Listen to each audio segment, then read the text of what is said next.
et que nous accordent aujourd'hui les coordonnateurs de l'OVK, Objectif Vital Caméré. Il s'agit bien de Monsieur Raphaël Ekanda. Il est aussi militant de la première ère de l'UNC, mais aussi fédéral de l'UNC Mongafula 2, sans oublier qu'il est mandataire UNC Lukunga à la CENI. Monsieur Raphaël Ekanda, bonjour. Bonjour, monsieur le journaliste. Comment vous allez? Oui, je vais très bien par la grâce de Dieu. Avant tout, je vais quand même signaler que vous étiez aussi candidat à la députation, aligné sur la liste de l'UNC de Vital Caméré, bien que vous n'êtes pas arrivé là où vous vouliez arriver, mais il y a quand même les gens qui vous ont fait confiance, les gens qui ont porté leur choix sur votre personne. En entrant, qu'est-ce que vous pouvez dire à tous ces gens qui ont crié à vous?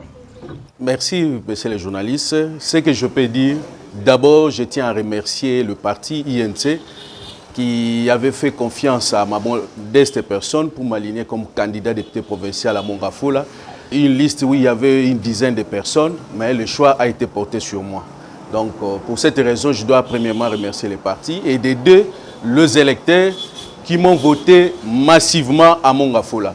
J'ai été, si pas premier dans certains centres, ailleurs deuxième. Donc nous avons été tellement votés massivement. Nous avons eu plus de 4000 voix. Le PV en témoigne. Nous avons même déposé ça à la cellule électorale du parti, au besoin, voir comment saisir la Cour pour que nous puissions être rétablis dans nos droits. Raison pour laquelle nous avons même fustigé cette fameuse loi électorale qui parle... C'était même ma prochaine question. Merci beaucoup, nous allons parler. Qu'est-ce qui n'a pas marché par rapport à ces processus électoraux? Qu'est-ce qui n'a pas marché? Parce que l'UNC, l'opposition a aligné plusieurs candidats, et pas n'importe lesquels, mais apparemment ils n'ont pas obtenu les nombres de députés voulus par leurs partis respectifs. Qu'est-ce qui n'a pas marché? Le piège de l'ancienne majorité était le seuil. Je vous rassure que dans la ville de Kinshasa, l'INC ne pouvait pas manquer de députés. Je ne suis pas le seul à avoir fait plus de 4000 voix. Je travaille à la cellule électorale. Il y a mes amis qui ont fait autant, peut-être plus que ça. Vous voyez par exemple le cas de Daniel Massaro à Gombe, qui était sorti le premier. La CNIP en témoignait. Le problème, c'est seulement le piège de ces seuils. Et tous ces partis que vous avez vus, qui ont gagné des sièges au niveau de la ville de Kinshasa, ce n'est pas parce qu'ils ont eu les seuils. Ces seuils ont été négociés à la CENI. Ça, nous les déclarons sur haut et c'est ça la vérité. Aucun parti peut dire à ce qu'il a eu à totaliser les seuils au niveau de la ville de Kinshasa. Donc l'INC a aligné de grands calibres. Nous avons fait des voix qu'il faut, ni têter les seuils. Moi qui vous parle, j'allais déjà commencer à siéger à l'hémicycle de la ville de Kinshasa. Est-ce que ces seuils, bon, parce qu'on a toujours dit que les seuils ou encore la circonscription électorale du chef de l'État reste le territoire national entier. Donc, ces seuils a joué en votre défaveur, mais pour le président de la République, il ne s'est pas posé de problème. Mais c'est là où il y a le contraste. Comment expliquer ces peuplés congolais qui ne voulaient plus du régime Kabila, qui a démontré ça lors de l'élection du 30 décembre, qui a voté massivement les candidats de l'opposition et au niveau provincial et national, vous allez constater que ce sont les députés de la majorité qui ont été votés. Vous êtes allé devant la Cour constitutionnelle parce que la loi prévoit que quand un candidat se sent lésé, il a droit de saisir la Cour pour que la Cour lui remette dans son droit. Bon, comme il s'agit d'un problème qui n'est pas individuel, c'est le problème de CES, c'est le problème de parti. Quant à moi, j'ai déposé toutes les preuves possibles, entre autres le PV qui témoigne à suffisance que nous avons eu plus de 4000 voix à Mongafula. Les deux députés nommés par la CENI au niveau de Mongafula, personne n'a fait 1000 voix. Nous avons toutes les preuves possibles. C'est au niveau du parti de saisir la Cour. Je fais confiance à la cellule électorale. Je sais que la Cour d'appel a été saisie et nous attendons le verdict. Je suis en train de me demander comment est-ce que l'UNC de Vital Caméré ne pouvait pas atteindre les seuils. Parce que le seuil, par exemple, pour les nationales, c'est un seuil qui est national. Et Vital Caméré, à lui-même, il a déjà donné le seuil à son parti. Mais bon, qu'est-ce qui s'est passé en réalité? On n'arrive pas à comprendre. Un candidat a déjà donné le seuil au parti, ça pouvait faciliter les autres. Mais comment ça ne s'est pas passé comme ça? Raison pour laquelle je vous dis que tous ces députés sont nommés par la CENI. Moi, j'ai été mandataire au compte de l'INC à la CENI pour le district de Lukunga, je trouve ça anormal de voir seul Molendo Sakombi être élu député national à Lukunga. En dehors de Molendo, nous avons 2, 3 autres candidats qui ont fait beaucoup de voix. Je ne dis pas qu'ils ont fait plus que Molendo. Molendo, sans polémique, en tout cas, ses voix, il a mérité. Mais en dehors de lui, il y a aussi d'autres candidats qui avaient fait beaucoup de voix. Lukunga seul ne pouvait pas avoir moins de 3 députés. Mais malheureusement, la CENI s'impose et nous donne un seul député. Raison pour laquelle je continue à demander au parti de saisir la Cour avec les preuves que nous possédons. Je vous rassure, messieurs les journalistes, l'INC à Lukunga, on n'aura pas moins de 3 députés. Ça, je vous rassure. Est-ce que votre démarche est en train de donner raison aux observateurs qui ont dit que la CENI a facilement laissé la présidentielle à l'opposition? Il a coincé au niveau des législatives nationales et provinciales. Non, sinon au niveau de la majorité, on allait avoir des plaintes.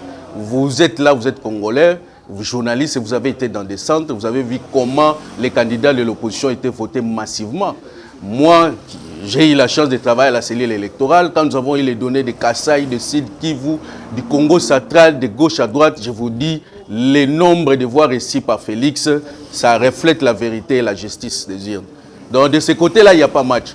Comme ils savaient qu'ils ont échoué lamentablement au niveau de la présidence, il fallait maintenant manigancer au niveau national pour essayer un peu d'avoir quelques députés et leur donner santé politique au niveau du Parlement et au finish avoir la primature. Mais ça aussi, nous allons en parler. Malgré toutes ces manœuvres, nous allons vous éclairer et vous faire voir qu'ils ne mériteront même pas cette fameuse primature. Le processus plutôt électoral va se poursuivre parce que nous attendrons sûrement les échéances à venir, les élections locales et municipales que nous attendons encore. Et puis, c'est des sénateurs et des gouverneurs qui sont déjà annoncés. Alors, quel avenir entrevoyez-vous pour cette commission électorale nationale indépendante? Moi, les conseils que je peux donner aux autorités compétentes, surtout au chef de l'État, ce processus doit prendre fin le jour où on aura de nouveaux gouverneurs et de nouveaux sénateurs. S'engager avec des milliards de dollars pour les élections municipales et locales, c'est trop demander à ce gouvernement qui n'a que 5 ans. Et ce qu'il faut savoir, à dater du jour où le président a été investi comme chef de l'État de la République démocratique du Congo, les jours sont déjà comptés. 5 ans, c'est paix. Et la caisse que nos amis nous ont laissée ne nous permet pas de faire face à toutes ces élections. Il serait responsable pour ce gouvernement de sursoir, de nommer, pourquoi pas, Kabila l'avait fait. Et si le président Félix le fait aujourd'hui, il ne va pas pécher. Donc pour moi, nous devons dans un premier temps se limiter aux élections sénatoriales et des gouverneurs de ville.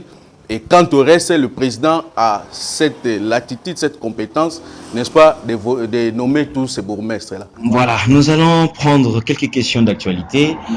Le président Félix Tshisekedi, président de la République aujourd'hui, directeur de cabinet Vital Kamerhe, alors que tout le monde l'attendait Premier ministre selon les accords du cash. Est-ce que ces accords restent encore possibles à être appliqués? Oui, l'accord est en application. Si vous avez bien suivi le pacificateur Vital Kamerhe, comme nous aimons bien l'appeler parce qu'il le mérite, il avait dit qu'il n'est pas derrière, il ne fait pas la course au poste. Ce qui le préoccupe tant, c'est l'avenir de la République démocratique du Congo. Raison pour laquelle il a été l'un des candidats favoris, n'est-ce pas, à l'élection présidentielle, s'il a accepté de céder pour son frère congolais. À l'occurrence, M. Félix Tshisekedi, c'est par l'amour du pays, c'est par le souci de voir le Congo aller de l'avant. Cette question de primature, je vous ai dit, l'accord est toujours respecté. La primature ne peut pas revenir au FCC. Pour quelle raison? Les amis se tapent la poitrine pour dire à ce que nous avons une majorité parlementaire, mais c'est ce que dit la loi. 50, oui, la loi le dit. Mais le FCC étant un regroupement électoral qui n'est même pas reconnu, n'est-ce pas, à aucune loi de la République, qui n'a aucun soubassement juridique leur autorisant d'exister. Donc cette fameuse majorité n'existe pas. Dis-moi au moins, le PPRD a 53 députés, là je l'accepte. C'est le parti qui a plus de députés au niveau du Parlement. Mais avoir 53 députés ne fait pas de vous une majorité au niveau du Parlement. Raison pour laquelle nous invitons à la sagesse qui a toujours fait preuve notre président de la République de nommer un informateur qui va l'aider, n'est-ce pas, à identifier la vraie majorité qui devait se retrouver au niveau du Parlement. Et c'est cette majorité-là, au sein de cette majorité, que nous aurons un Premier ministre. Donc, c'est ça la logique. Donc, vous continuez à croire aujourd'hui où va venir du cash.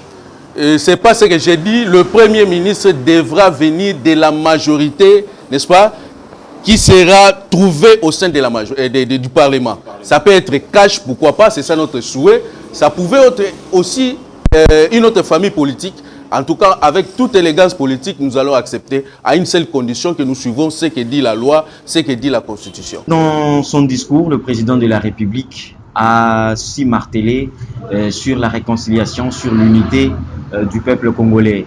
Et il a promis qu'une fois investi au pouvoir, il ne fera pas la chasse aux sorcières. Mais aujourd'hui, apparemment, nous assistons à autre chose. Dès son entrée au pouvoir et la nomination de son directeur de cabinet, ce sont des interpellations ci et là. Et beaucoup se disent que c'est un règlement des comptes. Partagez-vous cette vue?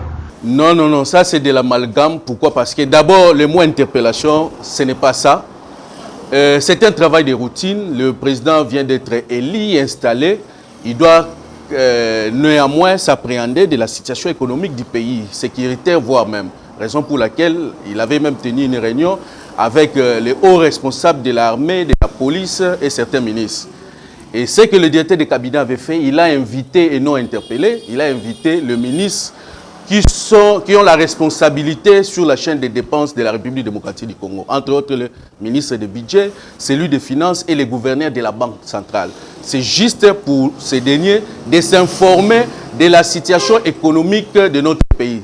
Vous avez suivi même M. Kapika l'a témoigné, il a dit non, ce n'était pas une interpellation, c'était une invitation.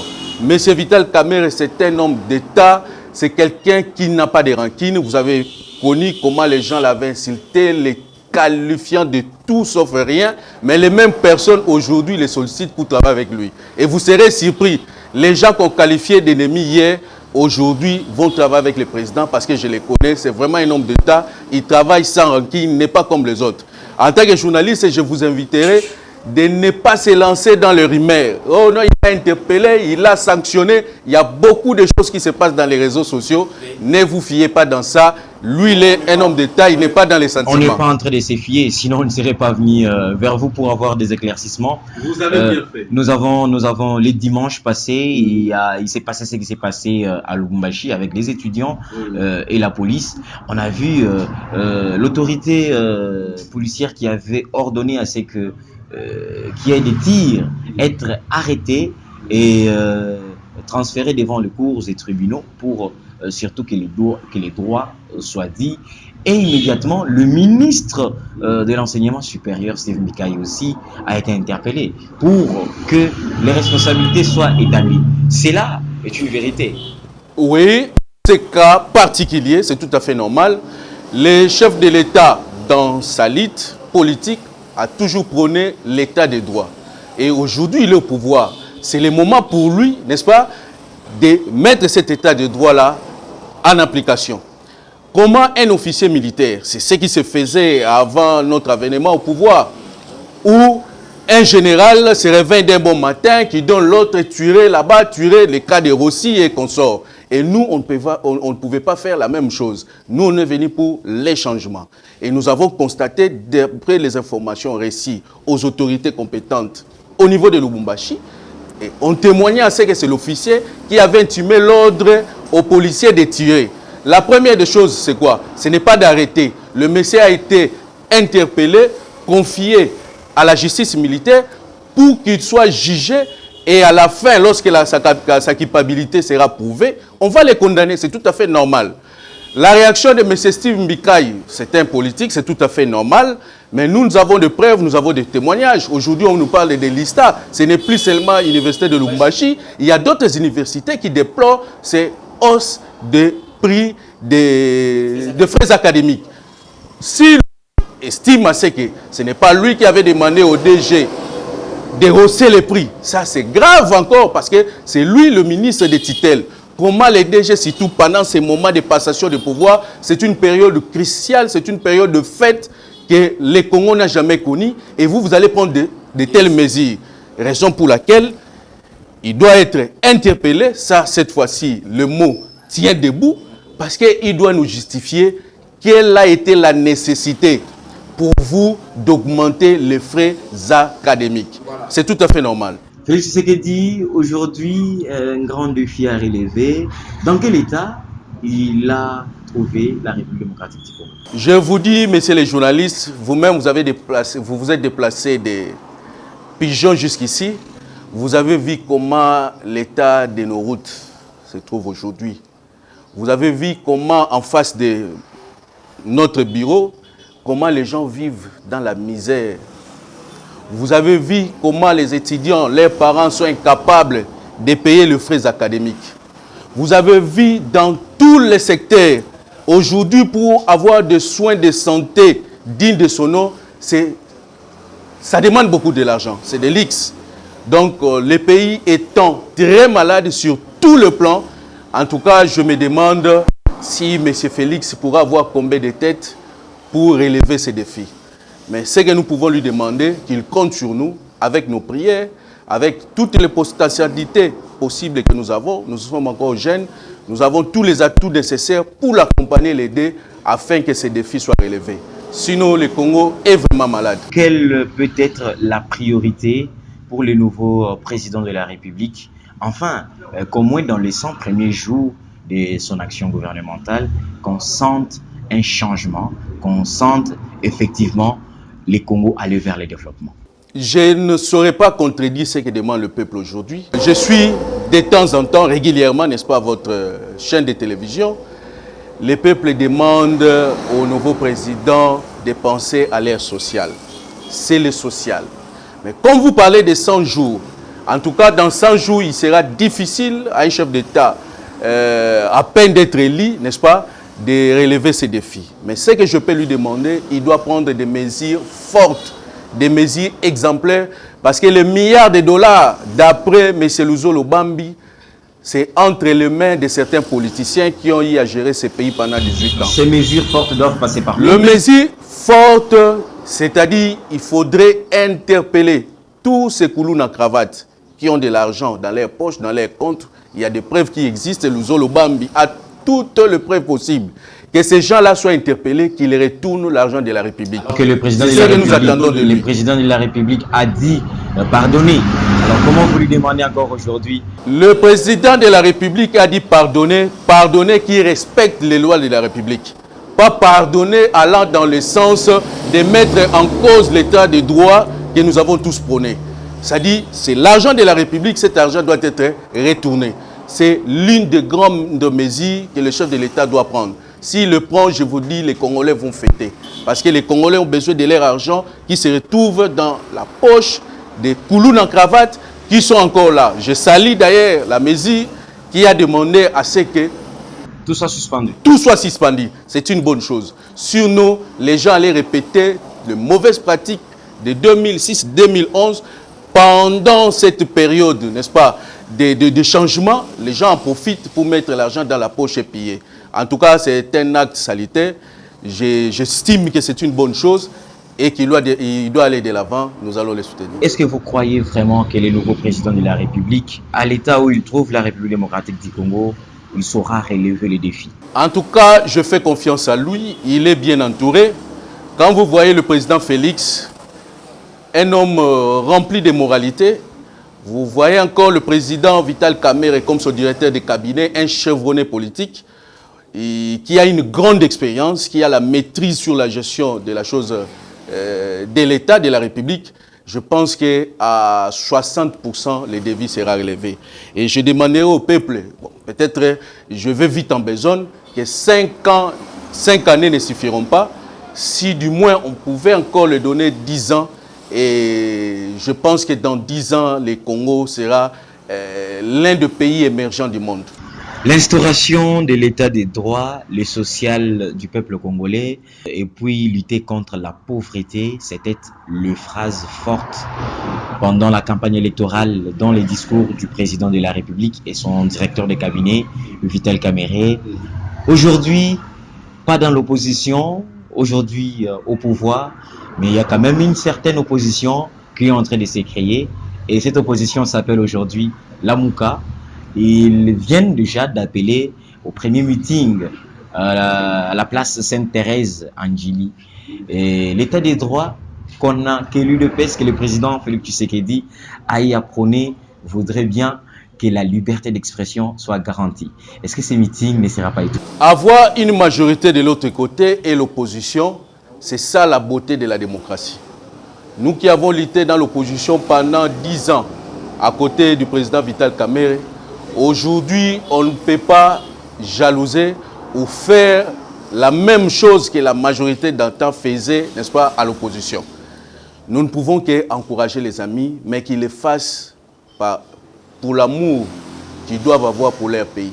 Mais s'ils le font parce qu'il y a des financiers internationaux qui les demandent de le faire, n'est-ce pas, pour mettre en péril la République démocratique du Congo, en tout cas, je vais directement les déconseiller de le faire. Qu'ils soient patriotes. Être opposant n'est pas une mauvaise chose parce que c'est la loi, la constitution qui la demande, qu'ils fassent leur opposition.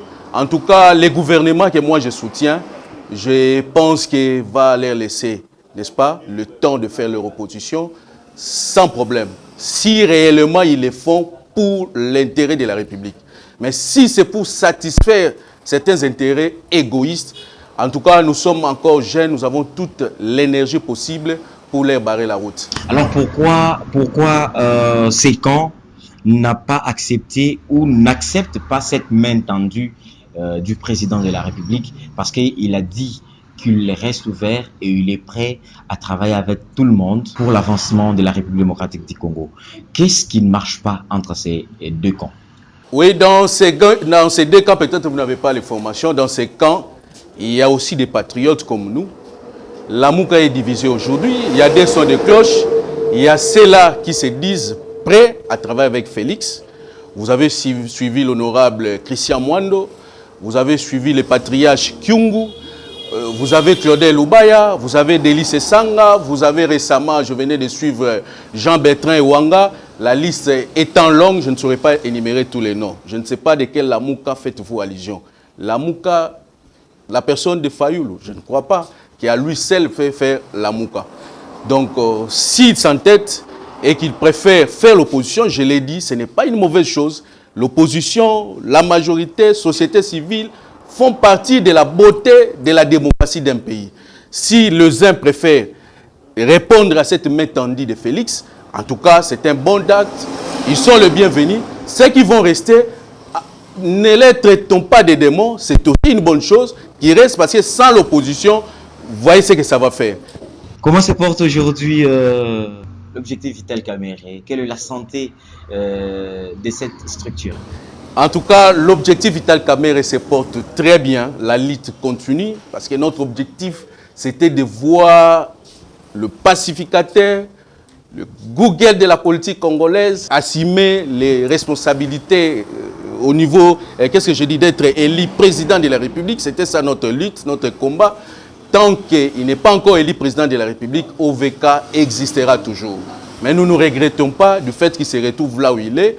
C'est aussi des responsabilités de l'État. À son niveau, il va beaucoup aider le chef. Il va aussi beaucoup aider le pays pour que le pays aille de l'avant. Nous continuons dans cette phase d'implantation de l'OVK. Au niveau de la ville de Kinshasa, ça a été déjà fait. Au niveau du Congo central, nous avons un coordonnateur provincial. Nous attendons son rapport parce que c'est à lui de nommer maintenant au niveau de chaque district du Congo central des responsables. À l'Équateur aussi, ça a été fait et c'est comme ça que nous sommes en train d'évoluer. C'est comme ça que vous êtes en train d'évoluer parce qu'on est déjà en train d'arriver à la fin de cet entretien. Quel message aujourd'hui le peuple congolais devra retenir et comment ce peuple devra soutenir ou accompagner le chef de l'État entrant afin que les combats soit un combat généralisé et non le mérite personnel. Merci beaucoup. Le mot de la fin, c'est celui de dire à ce peuple congolais de faire confiance au chef de l'État et à son équipe qui l'accompagne. Vous ne serez pas déçus. Mais vous devez aussi être prêts. Quand nous parlons de l'état de droit ne signifie pas seulement sanctionner, faire respecter la loi au niveau des membres du gouvernement, des mandataires des entreprises publiques. Même vous, le peuple, vous devez apprendre, n'est-ce pas, à payer l'impôt, ce que nous appelons le civisme fiscal. Sans l'impôt, le gouvernement ne sera pas en mesure de construire ce pays. Vous qui êtes habitués à la corruption, à tous les niveaux, sachez-le bien, l'état de droit vous concerne aussi.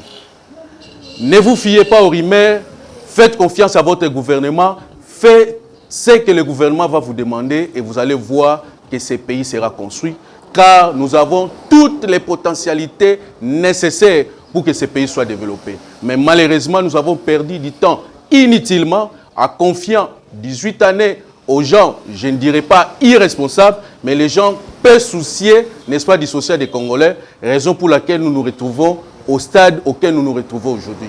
Mais avec ce nouveau gouvernement, je vous rassure que les choses iront très bien et vous serez satisfaits. Merci beaucoup, coordonnateur Raphaël Ekanda. Surtout, c'était un plaisir de vous retrouver et surtout de nous accorder votre temps tôt le matin pour que cet entretien ait lieu. Merci beaucoup. Merci, c'est à moi de vous remercier.